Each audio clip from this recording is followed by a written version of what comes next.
ఒక శుభ ముహూర్తము చూసుకొని కుంభాభిషేకము ప్రతిష్టాపన చేసి అప్పుడు అందరినీ కూడా భక్తులందరినీ కూడా గుడిలోకి రావడం జరుగుతూ ఉంది. అక్కడ ప్రతిష్ఠ అంటే ఏం చేస్తారు?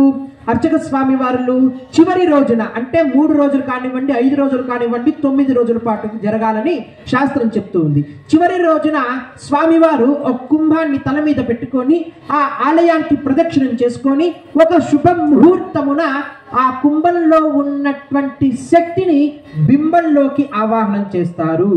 దాని పేరే జీవకళ చంద్రకళ అని ఆగమం చెప్తూ ఉంది.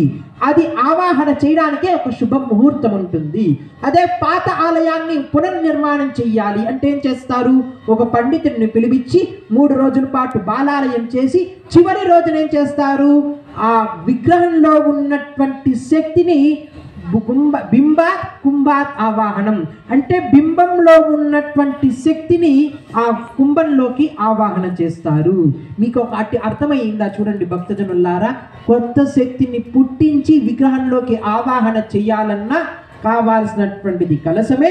పాత శక్తిని జాగ్రత్తగా కాపాడాలన్నా కూడా ఆ విగ్రహంలో ఉన్నటువంటి శక్తిని కాపాడాలన్నా కావాల్సినటువంటిది కలశమే. పుట్టించాలన్నా కావాల్సినటువంటిది కలశమే. దాన్ని జాగ్రత్తగా కాపాడుకొని మళ్ళీ ఆలయాన్ని కట్టేటప్పుడు ఏం చేస్తారు? అంతవరకు ఆ యొక్క శక్తి అంతా కూడా జలంలో ఉండదు. జలంలో 3 నెలల పాటే శక్తి అనేటువంటిది ఉంటుంది. తర్వాత చిత్రపటంలోకి ఆవాహన చేస్తారు. ఆ చిత్రపటం అంటే ఏదో ఒక బొమ్మకి, ఒక చెక్క మీద స్వామివారి బొమ్మ గీసి ఆ బొమ్మలోకి ఆవాహన చేసేస్తారు. అందులోకి ఎంత శక్తి ఉంటుంది?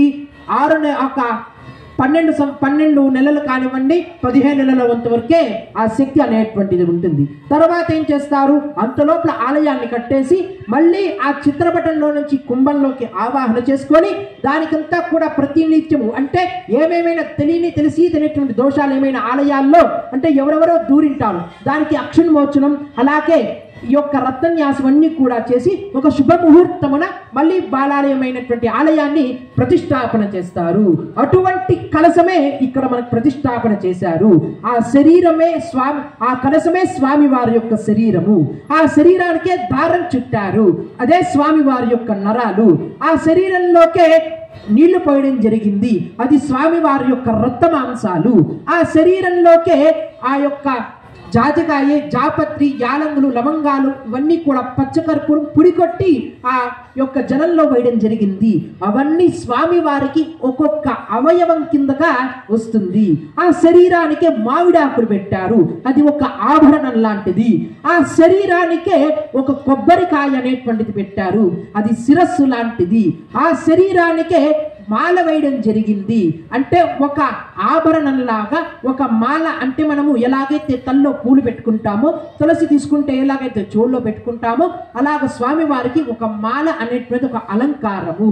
ఆ శరీరానికే ఒక వస్త్రాన్ని వేశారు స్వామివారు. ఎలాగైతే పంచ చీర మనం ఒంటి మీద కట్టుకుంటామో అలాగే అతి ముఖ్యమైనటువంటిదే ఈ యొక్క కలశంలో ఉంది.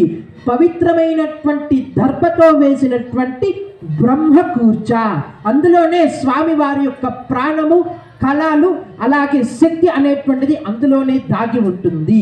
మన యొక్క మానవుడికి ఈ గుండె అనేటువంటిది ఎంత ఇంపార్టెంటో ఆ గుండె దగ్గరే ప్రాణం అనేటువంటిది ఉంటుంది.